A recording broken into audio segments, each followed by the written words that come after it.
मित्रों नमस्कार, जय श्री राम।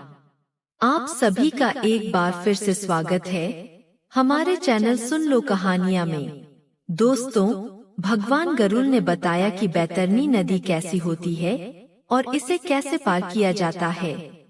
यमपत की यात्रा, गरुड़ पुराण पर आधारित एक कथा।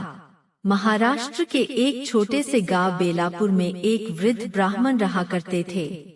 नाम था सोमदत्त। जन्म से ही वे धर्म प्रिय थे। उन्होंने वेदों का अध्ययन किया था, यज्ञ विधि में पारंगत थे और जीवन भर उन्होंने पूजा पाठ, दान पुण्य और सत्कर्मों को ही अपनी दिनचर्या बनाया।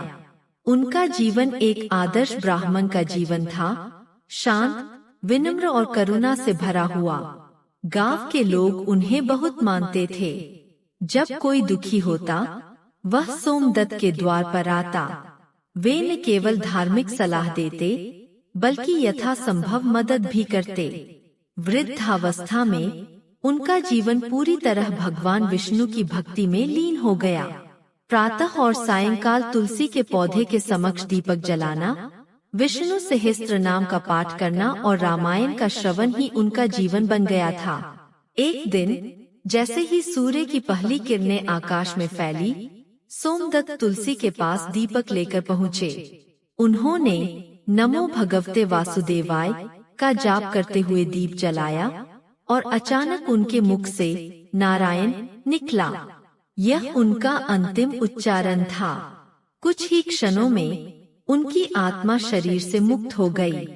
उनके शरीर से निकलते ही आत्मा ने एक अलौकिक हल्कापन अनुभव किया। चारों ओर एक शांत प्रकाश फैला था।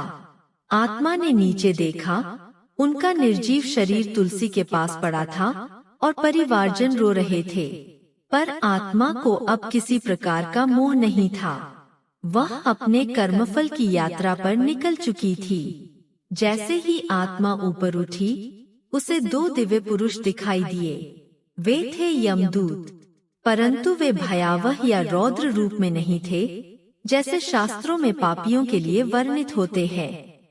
इन यमदूतों के मुख पर गंभीरता के साथ एक दैवीय तेज था। ब्राह्मण श्रेष्ठ उनमें से एक बोला, अब आपको यमलोक की यात्रा करनी है। आप भयभीत न हो। यह मार्ग कठिन अवश्य है, पर आपके पुण्य आपको मार्गदर्शन करेंगे। आत्मा ने शांत भाव से सिर हिलाया और यात्रा प्रारंभ हुई। पहला पड़ाव, बैतरणी नदी। कुछ ही समय में वे एक भयावह नदी के किनारे पहुँचे, काली, गंदी और असहनीय दुर्गंध से भरी हुई। यह थी बैतरणी नदी।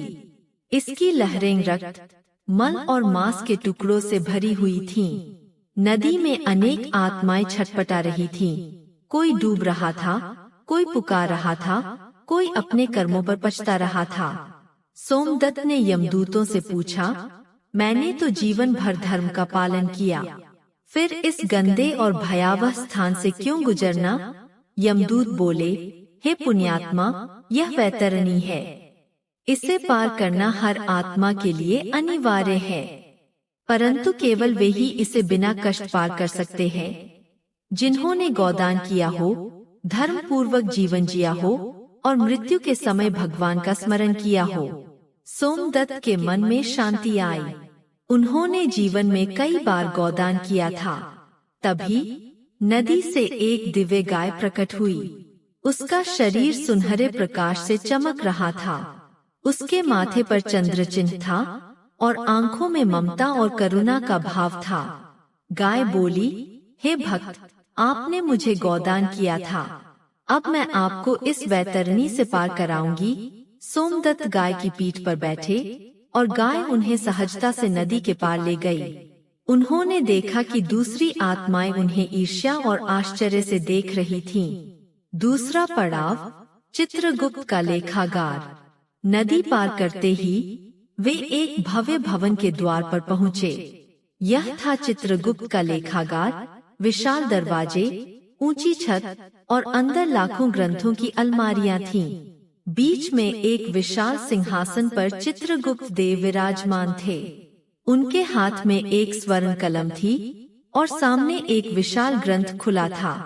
चित्रगुप्त ने सोमदत्त की ओर देखा और बोले, सोमदत्त, तुमने जीवन में कई पुण्य किए हैं, दान, यज्ञ, सेवा और भक्ति, पर कुछ पाप भी है।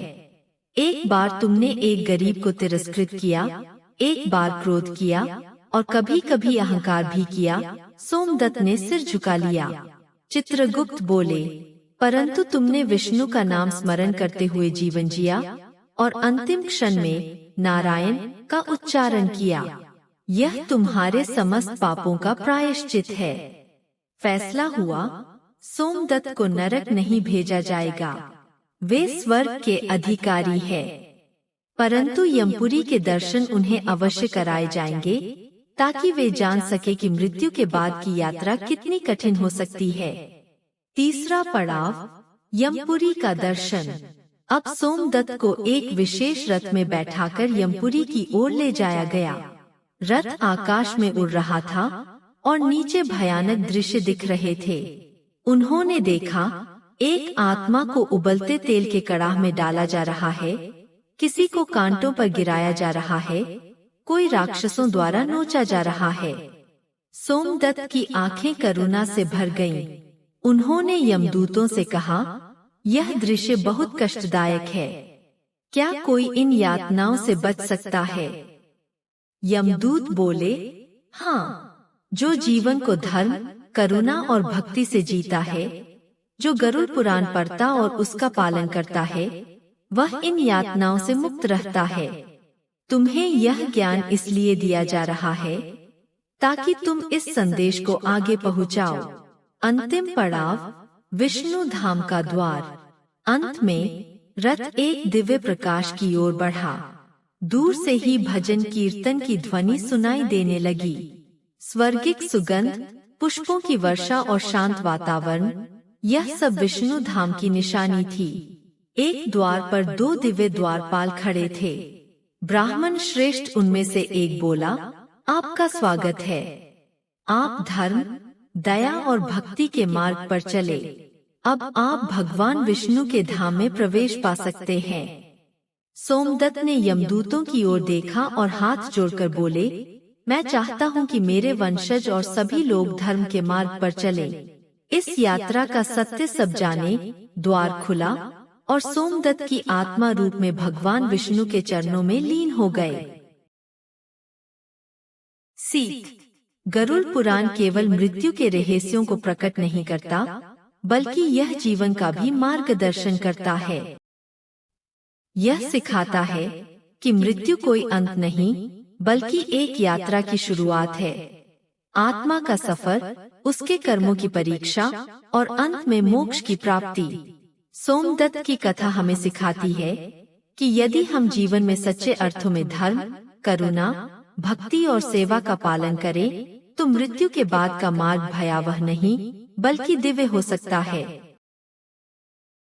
यह कथा प्रत्येक मनुष्य को एक प्रेरणा देती है कि जीवन केवल भोग के लिए नहीं, बल्कि मोक्ष की दिशा में एक सतत प्रयास है, और इस प्रयास में गरुड़ पुराण एक अमूल्य मार्गदर्शक है। तो दोस्तों, आपको यह कथा कैसी लगी? कमेंट करके जरूर बताएं। चैनल को सब्सक्राइब करें, वीडियो को लाइक करें और अपने दोस्तों एवं प्रियजनों के साथ शेयर करें। आपका एक लाइक और कमेंट हमें ऐसी और रोचक कथा कहानियां लाने के लिए उत्साहित करता है। कमेंट बॉक्स में जय श्री कृष्ण लिखना न भूलें। फिर मिलते हैं एक और दिलचस्प वीडियो के साथ। धन्यवाद। विनम्र अनुरोध, कृपया सब्सक्राइब करें। सुन लो कहानियाँ।